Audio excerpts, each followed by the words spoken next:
দেশে এই মুহূর্তে চলছে তীব্র তাপপ্রবাহ। আবহাওয়া দপ্তর বলছে বৃষ্টি না হওয়া পর্যন্ত এই তাপপ্রবাহ কমবে না। ফলে শিগগিরই গরমের তীব্রতা কমছে না বলে মনে করছেন আবহাওয়াবিদরা। তীব্র তাপমাত্রা হলে তা যে কোনো স্বাস্থ্যবান মানুষের পক্ষেই বিপজ্জনক হতে পারে। তাই যতক্ষণ না আপনাকে বাইরে বেরোতে হচ্ছে ততক্ষণ পর্যন্তই ঠিক আছে, কিন্তু বাইরে বের হলে আর স্বস্তিটুকু থাকে না। গরমে ঘাম ও তাপে সহজেই ডিহাইড্রেশন হতে পারে এবং এর কারণে আপনি ক্লান্ত হয়ে পড়তে পারেন। তাই তীব্র এই গরমে কিছু বিষয়ে সতর্কতা অবলম্বন একান্তই জরুরি। যেমন হাইড্রেটেড থাকা গরমের তাপ থেকে বাঁচার সহজ নিয়ম। ঘামের মাধ্যমে যে জল বের হয়ে যায়, পর্যাপ্ত জল ও অন্যান্য তরল পান করলে সেই ঘাটতি পূরণ হয়ে যায়। সব ধরনের আবহাওয়াতেই প্রতিটি ব্যক্তির জন্য কমপক্ষে 2 লিটার জল পান করা গুরুত্বপূর্ণ। গ্রীষ্মকালে শরীর থেকে জল কমে যাওয়ার কারণে একটু বেশি পরিমাণে জল পান করতে চেষ্টা করুন। এই গরম আবহাওয়ায় বিশেষ করে দুপুর 12টা থেকে দুপুর 3টে পর্যন্ত চেষ্টা করুন বাড়ির বাইরে কাজ না রাখার। যদি একান্তই বাইরে যাওয়ার প্রয়োজন হয়, ছাতা নিয়ে তবেই বের হবেন এবং চোখে সানগ্লাস ব্যবহার করবেন। খুব ভিড় হয় এমন জায়গায় যাবেন না। প্রচণ্ড গরমে চলার পথে ফ্রিজের ঠান্ডা জল পান করবেন না, কারণ অনেক সময় হঠাৎ ঠান্ডা জল খেলে গলা ব্যথা সহ বিভিন্ন লক্ষণ দেখা দিতে পারে। বাইরে থেকে ঘেমে ঘরে ফিরেও সঙ্গে সঙ্গে হিমশীতল জল খাবেন না। ক্যাফেইন ও নিকোটিন গ্রহণ শরীরের তাপমাত্রা বৃদ্ধি করতে পারে।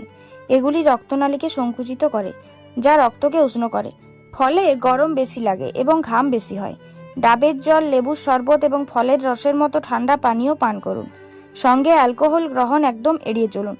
ভারী খাবার খাওয়া হলে শরীরে তাপ তৈরি হয়, ফলে আপনি অস্বস্তি বোধ করতে পারেন।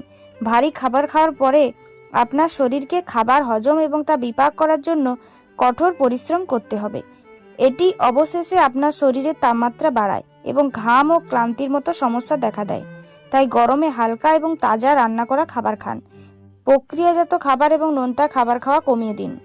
যদি অতিরিক্ত গরম অনুভব করেন, তবে তাপমাত্রা কমিয়ে আনার একটি সহজ উপায় হলো পায়ের আঙ্গুলগুলিকে ঠান্ডা করা।